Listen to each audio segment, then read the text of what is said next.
जब वो ज़्यादा बढ़ जाती है, बर्दाश्त के बाहर हो जाती है, तो मेरे पन्नों पे उतरने लगती है।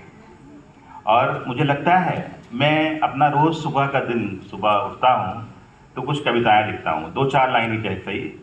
मैं अपना जो पहला थॉट आता है उसको एक कविता के रूप में लिखने की कोशिश करता हूँ। जब घर लौट के जाता हूँ तमाम थिएटर करते हुए, रोड से लेकर क्लासरूम से होते हुए, वर्क प्लेस से होते हुए जब घर जाता हूँ, तो जब मेरा एक इनर सेल्फ और आउटर सेल्फ का जो एक संघर्ष होता है, उस संघर्ष के जो ऐसे अनसुलझे पक्ष होते हैं, उन्हीं को मैं उतारने की कोशिश करता हूँ।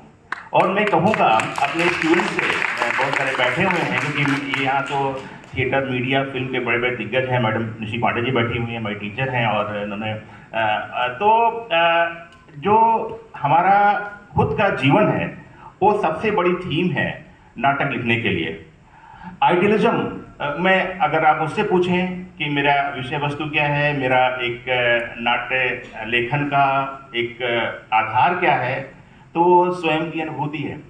और हम देखें, सुबह से देखें कि कितने आइडियलिस्ट परव्यू से हम गुजर रहे होते हैं, और हमको किन किन मुखौटों को लगाकर, किन किन रूपों में अपने को ले जाकर, किन किन लोगों के सामने कैसे कैसे पेश करना होता है, और हम कहाँ तक अपनी खुदी को बचा कर रख पाते हैं, कहाँ तक अपनी सेल्फ को बचा कर रख पाते हैं, वही थिएटर वहीं शुरुआत हो जाएगा। थिएटर हम सभी करते हैं।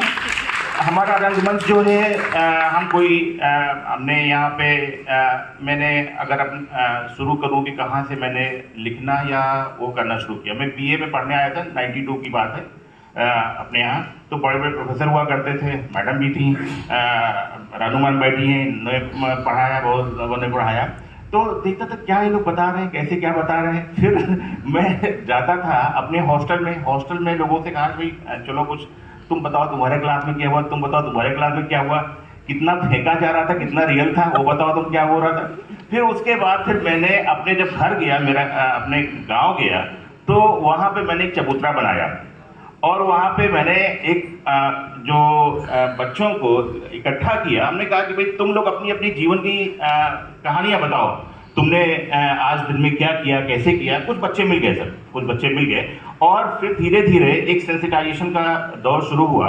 तो जहाँ मैंने लिखना, जब मेरा पहला नाटक शेक्सपियर की साथ रातें जो है मैंने 2008 में लिखा था, और इसमें यूनिवर्सिटी की कहानी है। शेक्सपियर उसमें कहीं नहीं, शेक्सपियर एक मर चुके हैं, और शेक्सपियर का भूत उसका एक मुख्य किरदार है। वो उसकी एक वो लगा हुआ है, कोड लगी हुई है उनका, और वहाँ पे जो 6-7 विभिन्न यूनिवर्सिटीज़ के प्रोफेसर्स हैं जिन्होंने शेक्सपियर के बारे में डिफरेंट प्रोपगेशंस किए हैं, डिफरेंट रिसर्चेस किए हैं, और उनको तोड़ मरोड़ को कुछ पक्षों को पेश किया है। उसको हम लोग उस फॉर्म में हमने उसको किया। तो जहाँ तक मेरा मानना है, थिएटर एक एम्पावरमेंट का, ड्रामा जो है एक एम्पावरमेंट का साधन है।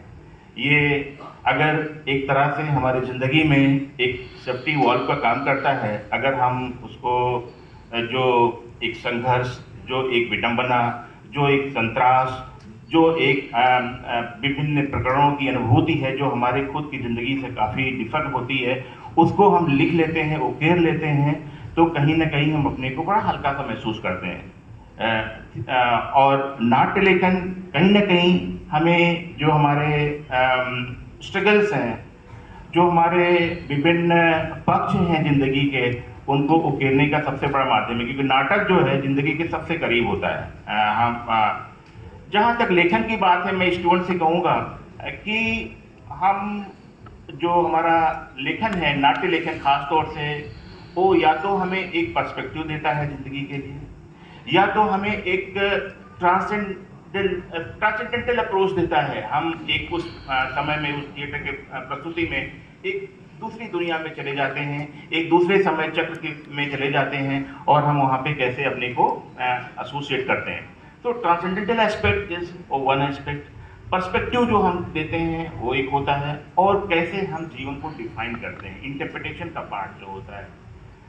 जहाँ तक लेखन की बात है, जो हमारे स्टूडेंट्स हैं, खास तौर से इसमें जो बैठे हुए हैं, वो अंग्रेजी साहित्य के विद्यार्थी हैं, स्टूडेंट्स हैं, उन्होंने ग्रीक, लैटिन, एलिजाबेथन से लेके वर्ल्ड के डिफरेंट न्यू सेटअप पे का जो साहित्य है उसको पढ़ा हुआ है।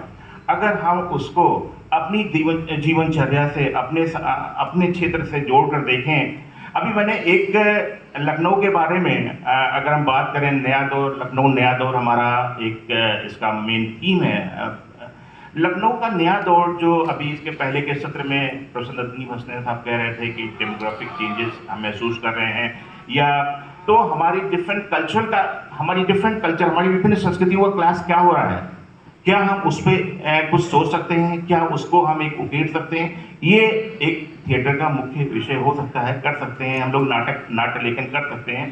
तो कैसे हम चीज़ों को ऑब्जर्व करते हैं, ऑब्जर्वेशन, जो हमारा ऑब्जर्वेशन होता है उससे हम कैसे अपने को एसोसिएट करें, कैसे उससे एसोसिएट करें, उस एसोसिएशन तक ही रहने के बाद जरूरत नहीं होती है, उसके बाद कैसे हम इनिशिएट करें, ये सबसे मुख्य मुद्दा होता है। मेरा व्यक्तिगत राय है, मेरा व्यक्तिगत मानना है कि कोई नाटक श्रेष्ठ नहीं होता, कोई नाटक कमजोर नहीं होता। हर एक व्यक्ति, हर एक लेखक, हर एक नाटककार भावनाओं का संवाद करने का एक माध्यम होता है। हम संवाद करते हैं। ये डिफरेंट पॉलिटिक्स हैं, different politics of inclusion, politics of exclusion की बात आप यहाँ सोच सकते हैं। हम लोग पढ़ाते रहते हैं कल्चरल स्टडीज़ के पार्ट में कि हम कहाँ तक अपने चीज़ों को जो हमने सोचा है, जो हमने स्केल किया है, क्या हम उसको इनिशिएट कर रहे हैं। आज हम इंफॉर्मेशन टेक्नोलॉजी की एज में हैं, हमारे पास अनंत साधन है, अनंत आकाश है हमारे पास फैला हुआ, जहाँ पे हम अपने एक्सप्रेशंस को